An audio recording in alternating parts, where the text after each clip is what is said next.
আসসালামু আলাইকুম এভরিওয়ান, কেমন আছো তোমরা সবাই? আশা করি ভালো আছো। আমিও অনেক ভালো আছি। তোমাদের দোয়ায় এবং আল্লাহর অশেষ রহমতে চলে এসেছি নতুন একটা ব্লগ ভিডিও নিয়ে। দেখতে থাকো, আশা করি ভালো লাগবে। সবাইকে জানাই ঈদের অগ্রিম শুভেচ্ছা ও ভালোবাসা। সবাই ভালো থেকো, সবার ঈদ ভালোভাবে কাটাও, সবার প্রিয় মানুষের সঙ্গে কাটাও, সুস্থ থাকো সবাই। বাই দ্য ওয়ে, তোমাদের ঈদ কেমন কাটছে? ঈদের আনন্দ কতটা হচ্ছে জানি না, তবে আমার প্রিয় মানুষটা আমার সাথে নেই, তাই আমার ঈদটা ভালো যাচ্ছে না। আমার ঈদের কোনো আনন্দই হচ্ছে না, একটু ভালো লাগছে না, খুব মন খারাপ। ভিডিও করতে ভালো লাগছে না, ভয়েস দিতে তো মোটেই ভালো লাগছে না। আজ দুদিন পরে একটা ভিডিওতে ভয়েস দিয়ে ভিডিও ছাড়ছি। যাই হোক, ভিডিওটা কেমন হয়েছে তোমরা কমেন্টে জানিও। ঈদ এমন একটা জিনিস না, খুব আনন্দের একটা জিনিস। ঈদটা ছোটবেলায় যখন ছিলাম তখনই ভালো ছিল। সারা রাত ভাবতাম কখন ঘুম হতো না, কখনই সকাল হবে, নতুন জামা পরবো, ঘুরতে বেড়াবো। আর এখন ঈদ হ্যাঁ, এখনো ঈদের আনন্দ আছে।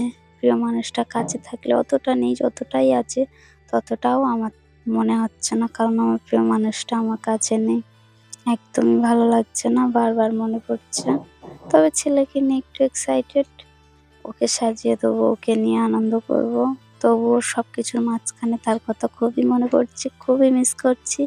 কারণ বিয়ের পরে এই প্রথম ঈদ, যে ঈদেও আমার সঙ্গে থাকবে না, এই জন্য বেশি মিস করছি।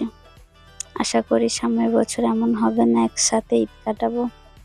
এই দোয়া করো সবাই। তোমাদের ঈদ কেমন কাটছে? ঈদের মার্কেটিং কত দূর হয়েছে? সবাই কেমন আছো? সবকিছু কমেন্টে জানাতে বলো না। আমি চলে এসেছি এখানে রান্নার কাজে। বিকালে সকালের কাজ সারার পরে বিকালে রান্নার কাজ করতে এসেছি। দেখতেই পাচ্ছ তোমরা কি করছি না করছি।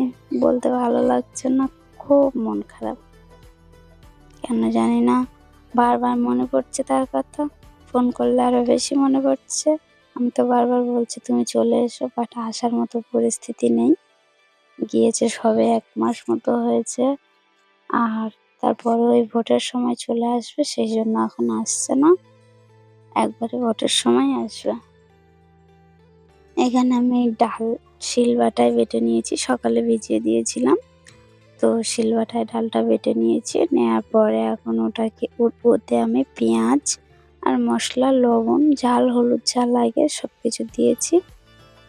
দিয়ে বেসন দিয়ে, হালকা অল্প বেসন দিয়েছি, দিয়ে ওটাকে মাখিয়ে রেখে দিয়েছি। দিয়ে এখানে পেঁয়াজু করবো বলে আর একটু পেঁয়াজ কুচানো ছিল, ওতে আমি লবণ, হলুদ, লঙ্কা দিয়ে এটাও ভালোভাবে মেখে নিচ্ছি। আর পটল ভাজবো, অনেকদিন পরে পটল ভাজা হবে। যাই হোক, রান্না করতে ভালো লাগছে না আজকের। রোজ রোজ এই রান্না খাওয়া দাওয়াটা যে কেন ছিল জানি না। আমাদের শুধু মনে হয় ঘুরতে নিয়ে গেলে খুব ভালো হয়, ঘুরতে যাবো, বাইরের খাবার খাবো, এটাই খুব ভালো হয়। রোজ রোজ রান্নাটা প্রচুর ঝামেলা, ভালো লাগে না। আর রান্না করতে ভালো লাগে একটু জানিও। এমনি রান্না করতে ভালো লাগে, তবে একার জন্য রান্না করে খেতে আমার ভালো লাগে না একা একা। ছেলে তো এখন খায় না, ধরো কথাও বলতে পারে না। তো যাই হোক, এখানে আমি এই যে পেঁয়াজি করছি, আর এখানে এই ডাল করা হয়ে গেছে। যে পটল ভেজে নিচ্ছি লাস্টে। পটল ভাজাটা হলে আমার রান্না কমপ্লিট। ভাত আমি আগে রান্না করে রেখেছি, ছেলে ঘুমাচ্ছিল তখন ভাত রান্না করে নিয়েছি। এখানে এই যে আমার ভাজা টাজা সব রেডি। দেখতে খুব সুন্দর লাগছে, খেতে কেমন লাগবে তো ইফতারের পর জানা যাবে। তো কার ঈদ কেমন যাচ্ছে, ঈদের মার্কেটিং কত দূর হয়েছে, প্লিজ কমেন্টে জানিও। আমার ভিডিওটা কেমন লাগলো কমেন্টে জানাতে ভুলো না। কোথাও যদি ভুল হয় কমেন্ট করে জানিও, ঠিক করে নেওয়ার চেষ্টা করব। বাই, দেখা হচ্ছে কালকে নতুন ভিডিও।